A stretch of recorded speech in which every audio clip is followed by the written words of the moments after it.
আজকে আদ্দিন ইসলামী স্কুল প্রতিষ্ঠার জন্য যে প্রয়াস, যে আয়োজন, সর্বোপরি আজকে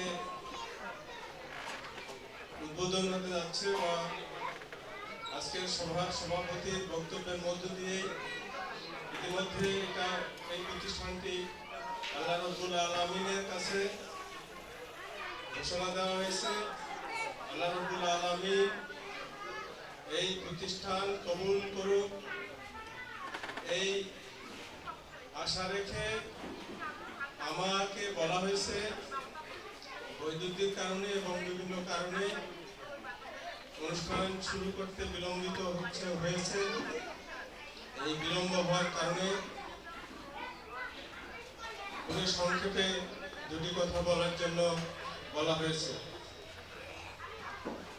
আজকে আমি এই মডেল মসজিদ প্রাঙ্গণে বা তার পাশে যে প্রতিষ্ঠানটিকে চিহ্নিত করা হয়েছে, পরিচয় দেওয়া হয়েছে যে মডেল মসজিদ এর পাশে আসলে একদিন হয়তো এই মসজিদ, এই প্রতিষ্ঠানের নামেই অন্যান্য প্রতিষ্ঠান গড়ে উঠবে, তখন বলা হবে আদ্দিন ইসলামী স্কুলের পাশে। এটাও প্রত্যাশা করছি। আজকের এই আয়োজনে, আজকের এই প্রতিষ্ঠানের উদ্বোধনী অনুষ্ঠানে উপস্থিত আছেন প্রধান অতিথি হিসাবে AKM নজরুল ইসলাম, গবেষক, লেখক এবং আরো নানাভাবে ওনাকে পরিচয় দেওয়া যায়। তিনি আমার সাথে কথা হয়েছে, বগুড়া থেকে এসেছেন। উনি একটা বিশ্ববিদ্যালয়ের শিক্ষক। আমরা ওনাকে আজকে পেয়েছি, নিশ্চয়ই ওনার কাছে কিছু ভালো বক্তব্য আশা করছি। উপস্থিত আছেন মাজিদ আলী সরকার, অধ্যক্ষ, সাবেক অধ্যক্ষ বদরগঞ্জ সরকারি কলেজ। উপস্থিত আছেন জনাব জমশেদ আলী সাহেব, সাবেক শিক্ষক, বদরগঞ্জ মডেল উচ্চ বিদ্যালয়। উপস্থিত আছেন আজকের সভার সভাপতি সহ আপনারা যারা। আমি যে কথাটা বলতে চাই, আমরা অনেক প্রতিষ্ঠান, অনেক কাজ শুরু করি, কিন্তু শেষ পর্যন্ত সেটা পরিণতি ঠিকভাবে ধরে রাখাই সবচেয়ে বড় চ্যালেঞ্জ হয়ে দাঁড়ায়। প্রতিষ্ঠান শুরু করা যায়, যে কোনো কাজ শুরু করা যায়, কিন্তু শেষ পর্যন্ত ফল আমরা মানুষের কাছে, সমাজের কাছে সঠিকভাবে পৌঁছে দিতে পারি, এটা খুব কমই দেখা যায়।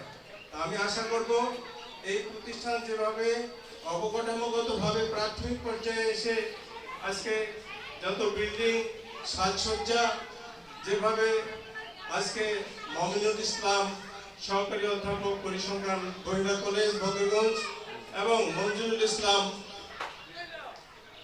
সহকারী অধ্যাপক শ্যামপুর মহাবিদ্যালয়, এরা যেভাবে আমার সঙ্গে কথা হয়েছে, তাতে এই প্রতিষ্ঠান দাঁড় করানো আমাদের সহযোগিতা থাকলে খুব একটা কঠিন হবে না আমি বিশ্বাস করি।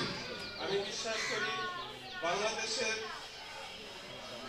মাটিতে বদরগঞ্জের একটি কর্নারে, একটি জায়গায় আদ্দিন এই প্রতিষ্ঠান নানাভাবে সাড়া জাগাবে, অর্থ হতেই সাড়া জাগাবে। শিক্ষার শেষ নেই।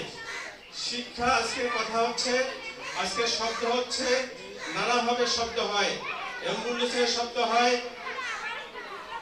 ওই ফায়ার ব্রিগেডের গাড়ির শব্দ হয়, ক্লাসের লেকচার দিলে শব্দ হয়। এভাবে নানা শব্দ, নানা ধ্বনি আমাদের কর্ণকুহরে আসে। আমরা শিক্ষিত হই, আমরা নানাভাবে জ্ঞান আহরণ করি। সেই শব্দগুলো, সেই ধ্বনিগুলোকে আমরা এখানে কাটছাট করে যে শিক্ষা, যে কচি এবং কাঁচা কিশোর, শৈশব, শিশু, কিশোরদের এখানে পড়াশোনার জন্য যে পরিবেশ দরকার, আমি দেখলাম প্রসপেক্টাসে দেখলাম, যদি সেভাবে আমরা বা এই কর্তৃপক্ষ করতে পারে, সেটা হচ্ছে খেলাধুলা, নাটক, সাংস্কৃতিক অনুষ্ঠান, কবিতা আবৃত্তি, প্রতিযোগিতা অনুষ্ঠান থেকে শুরু করে সপ্তাহে সপ্তাহে বাড়ি যাওয়ার সুযোগ, বাবা মায়ের সাথে থাকার সুযোগ, এখানকার আবাসিক ক্লাস চলাকালীন সময়ে আবাসিকভাবে এখানকার পড়াশোনা গ্রহণ করা, পাঠদান গ্রহণ করা এবং অন্যান্য যা কিছু আছে সকল কিছু। শুধু মঞ্জুরুল ইসলাম সাহেব বলছেন সভাপতির উদ্বোধনী শুভেচ্ছা ভাষণে যে এখানে শুধু ইসলাম শিক্ষা এবং এখানে অন্যান্য যে বাংলা, ইংরেজি থেকে শুরু করে অভিনব অত্যাধুনিক কলা কৌশল গ্রহণ করে এখানে পাঠদান করা হবে, সেটি আমার মনে হয়েছে।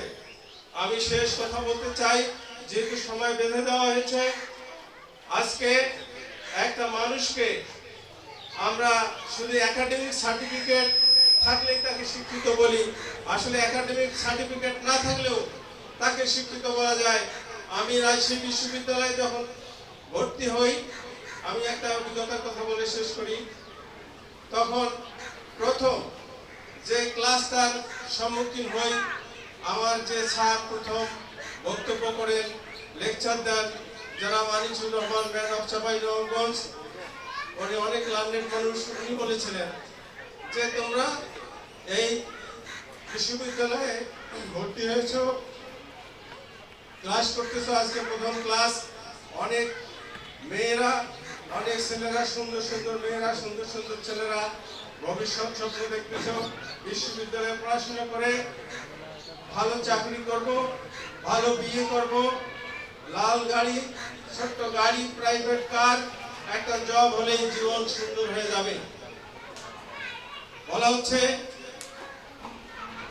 উনি বলছেন যে সেটা তো হবেই, সে শিক্ষিত হওয়া যায়, সেভাবেও মানুষ শিক্ষিত হয়, কিন্তু সেই জিনিসগুলো হওয়ার পরেও তার মধ্যে যদি মানবিক গুণাবলী, মানবিক বোধ, মানবিক মূল্যবোধ, সমাজবোধ, দেশপ্রেম, মানুষের খুশিতে, মানুষের সুখের সংবাদে সুখবোধ এবং কষ্টের সংবাদ শুনে কষ্টবোধ থাকে, তাহলেই সে মানুষ। আর যদি এরকম কিছু থাকার পরেও, একাডেমিক সার্টিফিকেট থাকার পরেও যদি তার মধ্যে এই গুণগুলো না থাকে, সে যদি অল্প কোনো পাড়া গায়ে বসবাস করে, আর এই গুণগুলো দেশপ্রেম, সমাজবোধ, মানবিকতা, মানবিক মূল্যবোধ, এগুলো যদি থাকে, কোনো সার্টিফিকেট একাডেমিক নাও থাকে, তবে তাকে শিক্ষিত বলা যাবে। আমরা সেই শিক্ষার দিকে যেতে চাই, আর দিন প্রতিষ্ঠান সেই শিক্ষার দিকে যাক। মঞ্জুরুল ইসলামের বক্তব্যে সেটাই আমি ইঙ্গিত পেয়েছি। আর যারা আছেন সকলকে এখানে উপস্থিত থেকে সহযোগিতা করার জন্য, আগামীতে সর্বাত্মক সহযোগিতা করার জন্য আমি আপনাদের এই এলাকার মানুষ হিসাবে, অন্য কোনো হিসাবে না, আবেদন নিবেদন রেখে আপনাদের সকলের সুস্বাস্থ্য কামনা করে আমার বক্তব্য শেষ করছি। আসসালামু আলাইকুম ওয়া রাহমাতুল্লাহ।